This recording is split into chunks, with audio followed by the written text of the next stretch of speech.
આપણે જોતા આવ્યા છીએ કે મોટાભાગના લોકોને અમેરિકા જવું હોય છે અને જે પણ કોઈ અમેરિકા પહોંચી જાય તેને કોઈ પણ સંજોગોમાં ઇન્ડિયા પાછા આવવું નથી.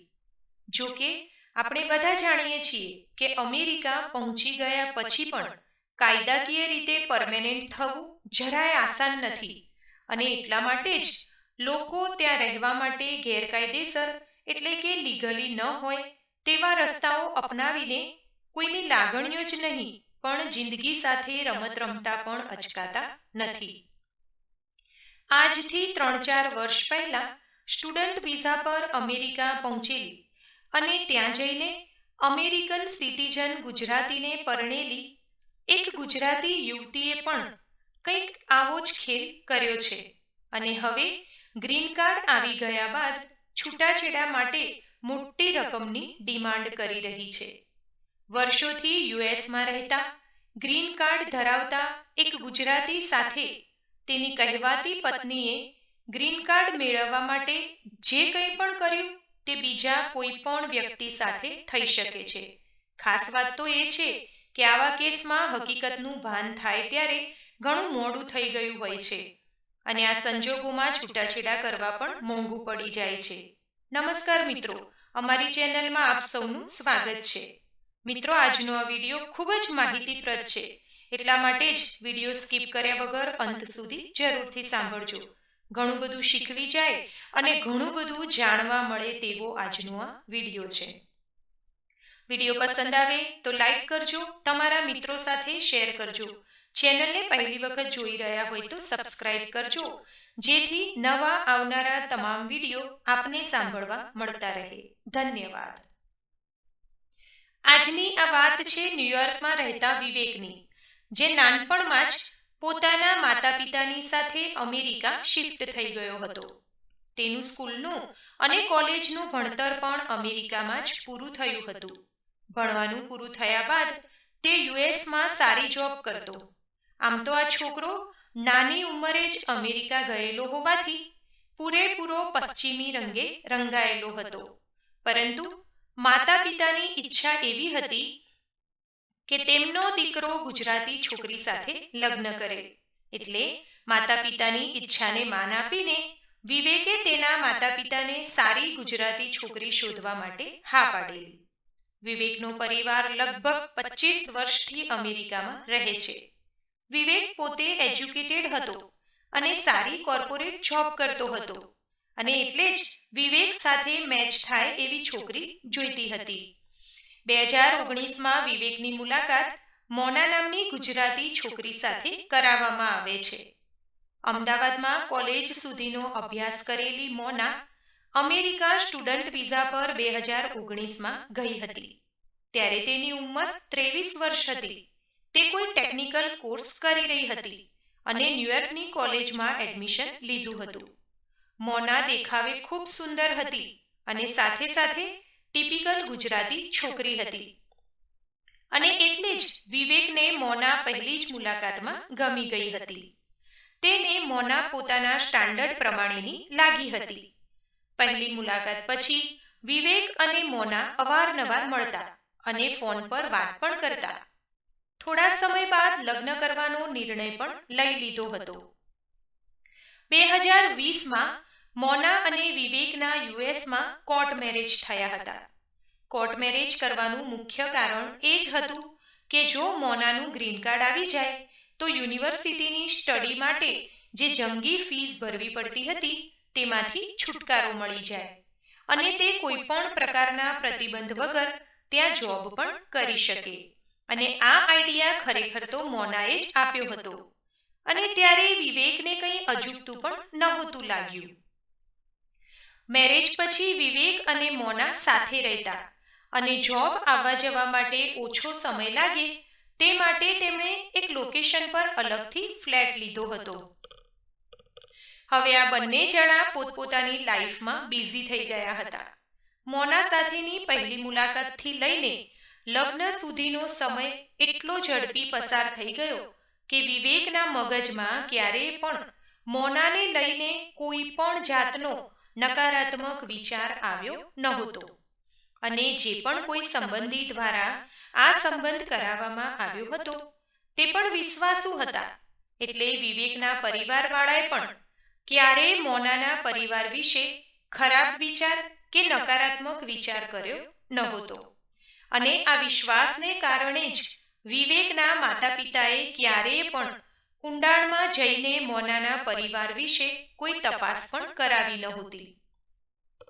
2020માં લગ્ન પછી થોડાક જ સમયમાં કોવિડ ચાલુ થતા વિવેક અને મોના ક્યાંય પણ ફરવા નહોતા જઈ શક્યા. પરંતુ આ બંને જણાને એકબીજાને ઓળખવા માટે સારો એવો સમય મળ્યો હતો. લગ્નના થોડાક જ સમય પછી વિવેક જોતો હતો કે મોના કલાકો સુધી ફોનમાં કોઈકની સાથે વાતો કર્યા કરતી અને વિવેકને ઘણીવાર નહોતું પણ ગમતું.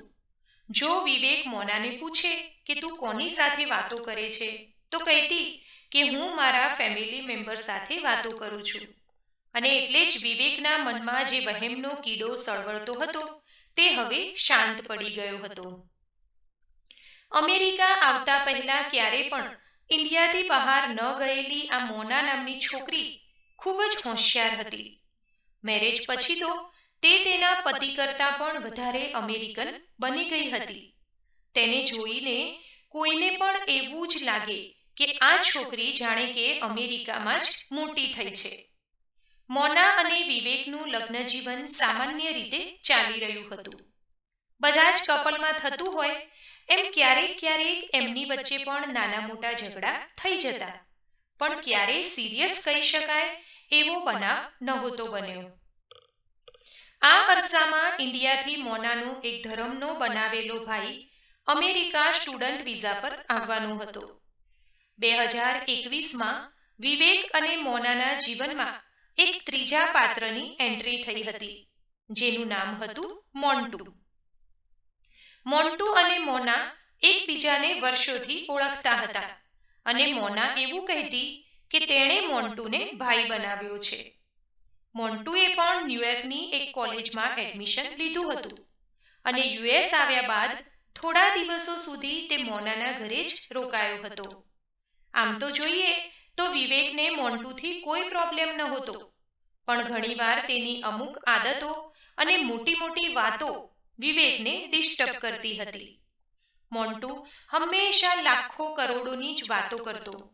તેની સાથે રહીને વિવેક સમજી ગયો હતો કે મોનાનો આ માનીલો ભાઈ એક નંબરનો ચાલુ માણસ છે. થોડા દિવસો સુધી મોનાના ઘરે રહ્યા પછી વિવેકના પ્રેશરના કારણે મોન્ટુ બીજે રહેવાની વ્યવસ્થા કરે છે. મોન્ટુના ગયા પછી મોનાના વર્તનમાં ઘણા બદલાવ જોવા મળે છે. તે વિવેકને મેણાટોણા મારતી અને કલાકો સુધી મોન્ટુ સાથે વાતો કરતી. હદ તો ત્યારે થઈ કે ઘણીવાર વિવેક સવારે ઓફિસ નીકળે ત્યારે પણ મોના મોન્ટુ સાથે ફોન પર વાતો કરતી અને ઓફિસથી ઘરે પાછો આવે ત્યારે પણ મોના ફોન પર જ હોતી. હવે તો વિવેકના ગુસ્સાનો કોઈ પાર નહોતો રહ્યો, કારણ કે મોના પોતાના પતિ કરતાં વધારે મહત્વ તેના ધર્મના બનાવેલા ભાઈને આપતી હતી. એક દિવસ કંટાળીને વિવેકે જ્યારે મોનાનો ફોન ચેક કર્યો ત્યારે ખબર પડી કે મોના અને મોન્ટુ રોજના કલાકો એકબીજા સાથે ફોનમાં વાતો કરે છે.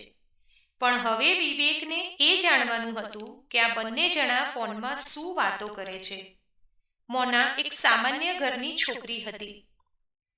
ઇન્ડિયામાં તેના પપ્પાનો એક સામાન્ય બિઝનેસ હતો અને એટલે જ લગ્ન પછી મોનાના તમામ ખર્ચા, એના ભણવાના ખર્ચા પણ વિવેક ઉઠાવી રહ્યો હતો.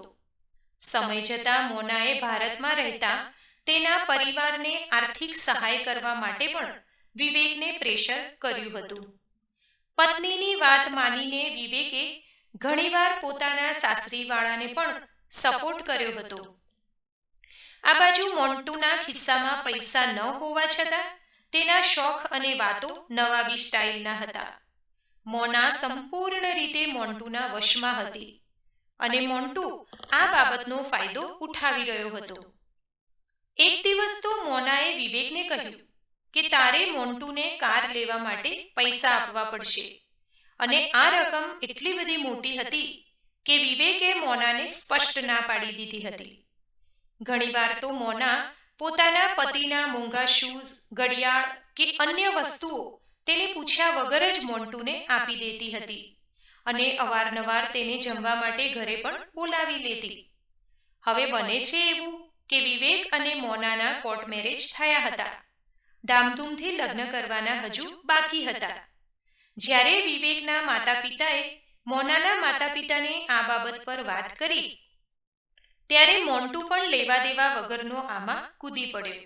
આ બધી વાતચીત દરમિયાન વિવેકના માતા પિતાને કોઈ સંબંધી કે સગા દ્વારા ખબર પડે છે કે મોનાનો બાપ એક નંબરનો ફ્રોડ છે, ચીટર છે. લગ્નના 3 વર્ષ પછી મોનાને પણ અમેરિકાનું ગ્રીન કાર્ડ મળી ગયું હતું. હવે તે પોતાના ધર્મના ભાઈને પણ અમેરિકાની કોઈ સિટીઝન છોકરી સાથે પરણાવીને ગ્રીન કાર્ડ અપાવવાની તૈયારીમાં હતી. પણ આ મોન્ટુનો ક્યાંય મેળ પડી રહ્યો નહોતો. ગ્રીન કાર્ડ આવી ગયા પછી તો મોના જાણે કે કંટ્રોલની બહાર જ હતી અને મોન્ટુ પણ મોના અને વિવેકના સંસારમાં આગ લગાવવામાં કોઈ કસર છોડતો નહોતો. હવે તો એવું પણ થતું કે ઘણીવાર મોના પોતાના પતિની ના હોવા છતાં પણ વિવેકના ઘરે 2-3 દિવસ રોકાવા પણ જતી હતી. હવે વિવેકની સહનશક્તિનો અંત આવ્યો હતો, પણ મોન્ટુ કોઈ રીતે મોનાનો પીછો છોડવા તૈયાર નહોતો. એટલે હવે કંટાળીને વિવેકે પોતાના માતા પિતાને આ વિષય ઉપર વાત પણ કરી. તેમણે મોનાને સમજાવવાના ઘણા પ્રયત્નો કર્યા, પણ મોના સમજવાને બદલે વધારે ઉગ્ર બની જતી. મોનાએ પોતાના સાસુ સસરાને તેમની પર્સનલ લાઈફમાં માથું ન મારવાની ચેતવણી પણ આપી દીધી હતી. હવે વિવેકને એકલા હાથે જ આ પરિસ્થિતિમાંથી બહાર આવવાનું હતું. પોતાની મેરેજ લાઈફને બચાવવા માટે વિવેક ઘણીવાર મોનાને ટૂર પર લઈ જતો, પણ મોના પર તેની કોઈ જ અસર થતી નહોતી. હવે વિવેક સમજી ગયો હતો કે મોના અને તેનું લગ્ન જીવન બચાવવું અશક્ય છે અને મોના પણ વિવેકથી અલગ થવા માટે બહાના જ શોધી રહી હતી, પણ તે પોતાના મોઢેથી કશું પણ બોલવા તૈયાર નહોતી. એક છેલ્લો ચાન્સ લેવા માટે વિવેકે વિચાર્યું કે તે ન્યૂયોર્કથી બીજે ક્યાંક શિફ્ટ થઈ જાય, પણ મોનાએ ન્યૂયોર્ક છોડવાની ચોખ્ખી ના પાડી દીધી. એટલે હવે હારી, થાકી અને કંટાળીને વિવેકે મોનાને કહી દીધું હતું કે હવે આપણે સાથે રહી શકીએ તેમ નથી. વિવેક ક્યારે આવા શબ્દો પોતાના મોઢેથી બોલે એવી રાહ જોઈને બેઠેલી મોનાએ તરત જ બેગ પેક કરી લીધી અને બીજા જ દિવસે તે મોન્ટુના ઘરે શિફ્ટ થઈ ગઈ હતી. 4 વર્ષના લગ્ન જીવનમાં વિવેકે પોતાની પત્ની મોનાને ભણાવવા માટે તેમજ તેના અન્ય ખર્ચા માટે ઘણા બધા રૂપિયાનો ખર્ચો કરી લીધો હતો અને સાથે સાથે તેનું ગ્રીન કાર્ડ પણ સ્પોન્સર કર્યું હતું. પણ આ બાજુ મોનાની પૈસાની ભૂખ હજુ પણ સંતોષાઈ નહોતી. તે વિવેક પાસેથી છૂટાછેડા લેવા માટે બહુ જ મોટી રકમની માંગણી કરી રહી છે. મોના આજે પણ તેના ધર્મના માનેલા ભાઈ સાથે જ ન્યૂયોર્કમાં રહે છે. વિવેકને હજુ સુધી એ વાતની ખબર જ નથી પડી કે આ મોન્ટુ ખરેખર તેનો ભાઈ છે કે પછી ખીચડી કંઈક અલગ જ રંધાઈ રહી છે. પણ વિવેક હવે આ વિષય પર કંઈ જ વધારે વિચારવા નથી માંગતો અને વિવેક પોતાના લગ્ન જીવનના અનુભવ પરથી એટલું જ કહેવા માંગે છે કે કોઈ પણ જાતની પ્રોપર ચકાસણી કર્યા વગર, પરિવારનું બેકગ્રાઉન્ડ જાણ્યા વગર ક્યારેય પણ લગ્ન કરવાની ઉતાવળ ન કરશો, કારણ કે ઉતાવળમાં કરેલી આ એક ભૂલની ખૂબ આકરી કિંમત ચૂકવવી પડે છે. તો મિત્રો, હું આશા રાખું કે આજની આ કહાની ઘણા બધા લોકો માટે મદદરૂપ થશે અને આ કિસ્સો સમાજમાં બધાની આંખો ઉગાડી જાય તેવો છે. તો આપણે પણ તેમાંથી ઘણું બધું શીખીએ અને ભવિષ્યમાં આવી કોઈ જાળમાં ફસાઈ ન જઈએ તેનું ધ્યાન રાખીએ. મિત્રો, હું આશા રાખું કે આજનો આ વિડીયો તમને ચોક્કસથી પસંદ આવ્યો હશે. વિડીયો પસંદ આવ્યો હોય તો લાઈક કરજો, તમારા મિત્રો સાથે વધારેમાં વધારે શેર કરજો, જેથી વધારેમાં વધારે લોકો આ માહિતી મેળવી શકે. ચેનલને પહેલી જ વખત જોઈ રહ્યા હોય તો સબસ્ક્રાઇબ કરી લેજો. ધન્યવાદ. સર્વેને મારા જય શ્રી કૃષ્ણ.